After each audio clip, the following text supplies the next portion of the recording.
Kenalin aku Ais. Aku Naya. Aku Prisia. Welcome to Diskusi Barbar. Yes, diskusi bareng-bareng. Oke, sebelum kita mulai aku mau nanya dulu sih sebenarnya teman aku di sebelah kanan dan sebelah kiri apa kabar sih guys sebenarnya? Aku baik sih, cuma kayak lagi rada pilek gitu sekarang. Gue radang. Ya sih, kayak cuaca kayak gini, musim sakit. Tapi kita minum kopi. Iya, enggak apa-apa. Iya. Soalnya kita tuh lebih gak parno gak sih ketimbang waktu Covid tuh kayak pilek dikit aja tuh kita parno. Zaman-zaman Covid tuh banyak perubahan banget, sumpah. Kayak waktu itu contohnya nyokap gue kena apa nyokap lo? ini isu layoff di tempat kerjanya. Serius gara-gara zaman-zaman Covid-19. Iya, asli. Covid tuh masa transisi dan masih banyak banget perubahan yang harus dilakuin gitu, apalagi Bener kayak zaman-zaman yang harus hybrid terus banyak perusahaan yang Bener bangkrut. banget, apalagi ngedadak banget. Perusahaan itu harus adaptasi dan mereka harus berinovasi buat bikin si transisi ini jadi smooth gitu.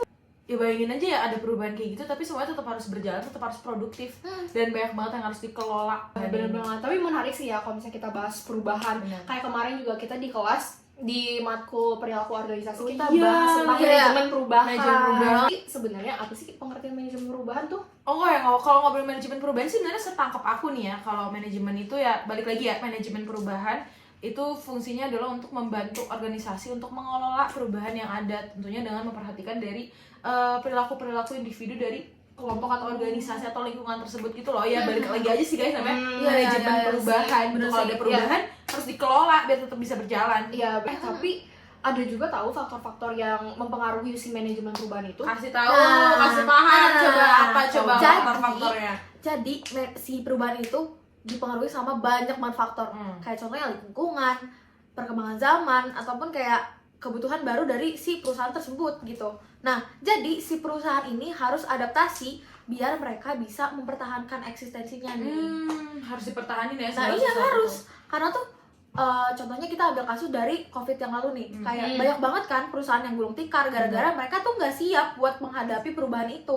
Bener banget. Ya kan? Karena kalau misalnya ada perubahan kayak gitu tuh emang strateginya harus disiapin secara matang gak sih? Karena kalau misalnya perubahan dianggurin dan gak di manage dengan baik pasti bakalan nimbulin dampak yang negatif juga ya buat perusahaan, buat Nah, orang. iya, Bener banget, harus ada rencana untuk kedepannya sih. Tapi kayaknya gak tentang isu layoff doang sih, kayak sekecil hal kena demot, stres Nah, bener. dan itu tuh dampak yang gede juga. Kalau misalnya perubahan tuh harus diadaptasiin ya. Nah, nggak sih, bener. guys?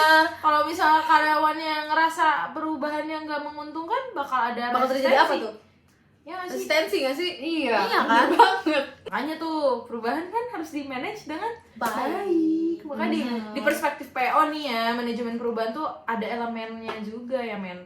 Contoh dari elemennya tuh apa nih? Pokoknya segala konsep ya guys yang ada di dunia ini tuh pasti ada konsep, ada elemen-elemennya. Kayak misalnya dari manajemen perubahan ini tuh harus menyatukan dari budaya organisasi dan nilai-nilai juga, karena tentunya dengan adanya adaptasi ini tetap harus mempertahankan budaya dan nilai-nilai dari organisasi tersebut. Dan kalau misalnya memang ada perubahan, cara mengelolanya tuh pastinya tentunya dengan adanya misalnya pelatihan dan pengembangan karyawannya sendiri. Kayak lu bayangin aja misalnya kemarin hybrid tapi orang-orang nggak tahu cara melakukan Zoom meeting secara online, nggak bisa nggak bisa Gaptek ya? iya kayak gaptek. Nah, iya, gaptek. Nah, itu makanya harus tetap ada pelatihan Ada dan pengembangannya juga biar Iya. orang tuh bisa paham gitu mengenai perubahan itu sebenarnya mau dibawa kemana. Dan tentunya tadi udah balik lagi ya masalah karyawan yang demot. Itu makanya manajemen perubahan ini harus bisa mengelola motivasi dan penghargaan juga buat karyawannya.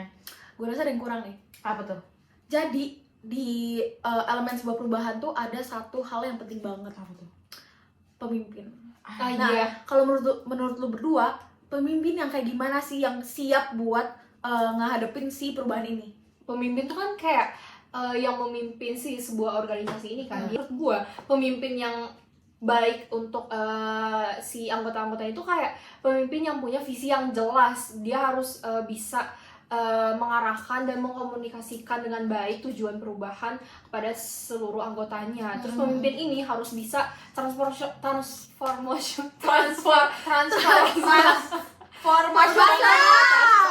Itu dia. Ya, karena perubahan tuh harus bertransformasi Betul. guys. Dia harus bisa menginspirasi, harus bisa memotivasi si karyawan supaya itu nggak gampang stres, nggak gampang demo sama kerjaannya. Terus pemimpin itu juga harus bisa terbuka, transparansi, feedback di organisasi mau dibawa kemana? Iya, Nah, benar benar juga. juga. Karena Iya. perubahan tuh harus tetap ada arah strategisnya Iya, juga. benar-benar. Betul. Nah, bener banget tuh, kayak salah satu kunci gimana caranya kita ngejalanin perubahan itu adalah komunikasi, guys. Bener Nah, dia. jadi komunikasi yang efektif itu adalah suatu strategi buat menghadapi perubahan. Nah kayak tadi, kayak di dalam sebuah perusahaan itu komunikasi sangat penting kan, apalagi kita harus komunikasi secara dua arah nih, entah dari pemimpinnya ataupun dari karyawannya. Jadi harus ada feedback nih di antara keduanya, karena semua perencanaan, implementasi atau pemantauan itu bertujuan buat mastiin semua pihak ini paham nih tentang si tujuan perubahannya ini gitu. Betul. Sekarang juga kita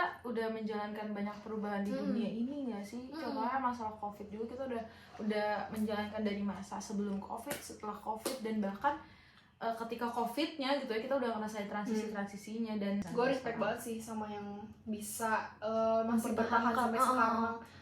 Kayak perusahaan-perusahaan yang masih eksis nih sampai sekarang meskipun terhantam COVID waktu itu keren banget. Asli. Mereka siap banget artinya Betul. menghadapi si perubahan ini nggak sih? Betul, makanya segala perubahan itu harus disiapin strateginya. Kayaknya gue udah mulai migrain karena tadi gue pilek ya bilang. Iya, ini juga Soalnya lagi hujan banget nih. Gimana Asli. kalau kita tidur aja? Masih. Masih ya udah ada Jaga diskusi kesehatan. baru-baru, tapi kita mau istirahat dan kalian juga harus istirahat. Harus jaga kesehatan. Jaga kesehatan. see you on the next episode of Barbar. Diskusi Bye. Aku nanya. Aku Prisia. kita tidur dulu. 1, 2, 3.